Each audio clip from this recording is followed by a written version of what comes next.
Assalamualaikum warahmatullahi wabarakatuh. Pemirsa, masih bersama saya, Marsha, presenter Artificial Intelligence Prioritas TV.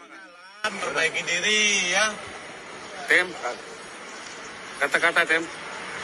Kasus pembunuhan pengojek bernama Fadli, 52 tahun, yang mayatnya ditemukan di Siring Pekon, Sukabanjar, Kecamatan Gunung Alip, Kabupaten Tanggamus pada Rabu tanggal 13 September tahun 2023 lalu. Saat ini perkaranya memasuki penyidikan oleh polisi.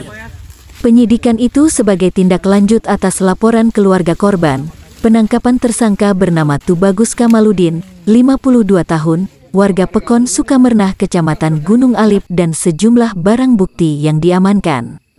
Kini, Udin Jebuk, sapaan Tubagus Kamaludin yang dikenal temperamental itu akan menikmati masa tuanya di dalam dinginnya sel penjara menunggu berkasnya lengkap dan nasib ke depan akan ditentukan meja hijau pengadilan dunia.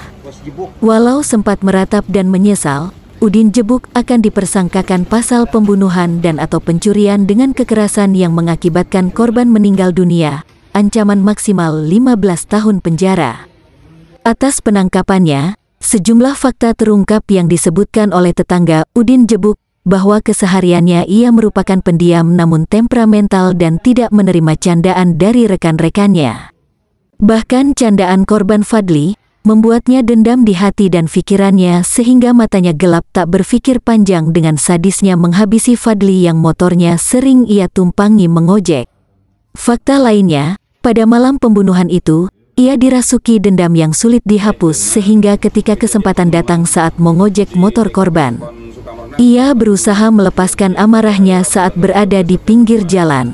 Namun diakuinya, sebenarnya kala kejadian korban sempat melawan. Tetapi karena ia menghunus pisau, walaupun korban sempat berlari, ia terus menghujamkan ke bagian tubuh dan leher tanpa ampun. Dalam pengakuannya, Udin Jebuk mengatakan bahwa perbuatan itu dilakukannya lantaran dendam karena telah 3 kali diejek tersangka lantaran sepeda motori miliknya sering macet. Ia menjelaskan bahwa sebelum pembunuhan, terlebih dahulu mengojek korban dari arah Gisting menuju kediamannya di Pekon, Sukamernah.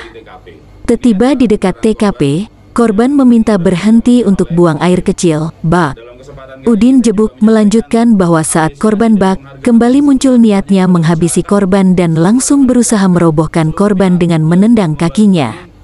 Kemudian, ketika korban tersadar dan melakukan perlawanan, Udin Jebuk teringat senjata tajam dan menghunuskan membabi buta dengan terus mengejar sehingga mengenai leher korban. Ia juga mengaku bahwa setelah aksi itu, ia berusaha kabur namun juga kebingungan hendak kemana sehingga ia berputar-putar menyusuri jalan hingga sampai di pesawaran. Namun demikian, Udin Jebuk mengaku menyesali perbuatannya dan tak menduga ia mengakibatkan korban meninggal dunia. Pinang Pak ya? Pinang, Pala. Pala ya, di Pekon Sukamernah ya? Ya, lari ke daerah luar.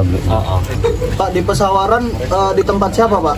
Tempat, ya semau saya jalan itu tempat, ya pernah alami situ beli coklat, beli pala. Rekan-rekan gitu Pak ya? Ya rekan-rekannya udah nggak ada, jadi di situ aja gitu semau, ngelabah waktu lah gitu, nunggu waktu. Pak, waktu kejadian itu Pak di Sukabanjar itu ya, apakah Bapak memberhentikan dulu ojek itu, saya mau pipis atau gimana? Iya yang kencing, ngomong mau kencing dingin katanya. Setelah kencing, Bapak turun langsung dibeset gitu Pak ya? Enggak, aduh berantem mulut dulu, dijejek-jejekan. Dada saya di sini ketinju, kakinya saya jejek. Pak Motif, kalau bisa tahu perkataan apa sih yang membuat Bapak Iya, berapa kali menghina saya. Kalau motor saya kan gurandong ya, mancing nggak ada dikasih oli. Kilo aja katanya motor gitu amat, gitu aja kok dipelihara.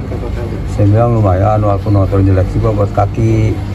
Masih aja ngotot, alah banyak amat katanya kalau memungut gitu. Rasanya sakit saya kan, karena posisi saya lagi di bawah gitu, menghina amat orang ini. Berapa kali Pak perkataan sering diucapkan atau baru kali itu? Udah 2 kali, ketiga kalinya itu. Oh itu ketiga kalinya. Kesel nggak Pak setelah terjadi itu? Sangat menyesal Pak. Oh saya juga nggak nyangka mau kayak gini.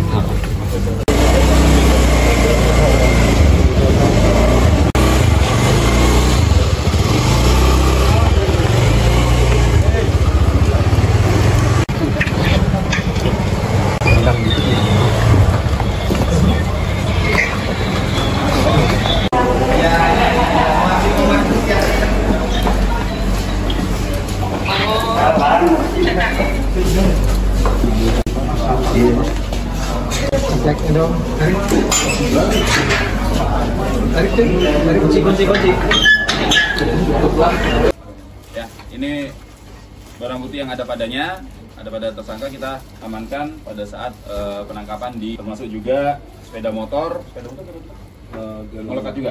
Nah, sepeda motor juga melekat bersama tersangka. Jadi ini dua barang bukti utama yang kita dapatkan dari tersangka. Ini adalah barang bukti yang kita amankan di TKP. Ya, ini barang bukti yang kita amankan di TKP, termasuk ini milik korban. Ya, ini milik korban. Barang-barang bukti yang kita amankan yang berupa barang milik korban. Oke? Gitu ya, rekan-rekan ya? Oke. Mau ke Jawa atau seperti apa? Nah, dapat saya sampaikan kembali rekan-rekan bahwasannya pada saat itu malam itu diamankan di dalam jok motor dari tersangka ini itu udah ada kemasan bensin yang ada di dalam botol aqua, yang dimana memang rencana dari tersangka ini ingin nyebrang di Pulau Jawa. Tersangka kami terapkan dengan pasal 338 atau pasal 365 ayat 3 KUHP, yang dimana korban mengalami meninggal dunia dengan ancaman hukuman 15 tahun penjara.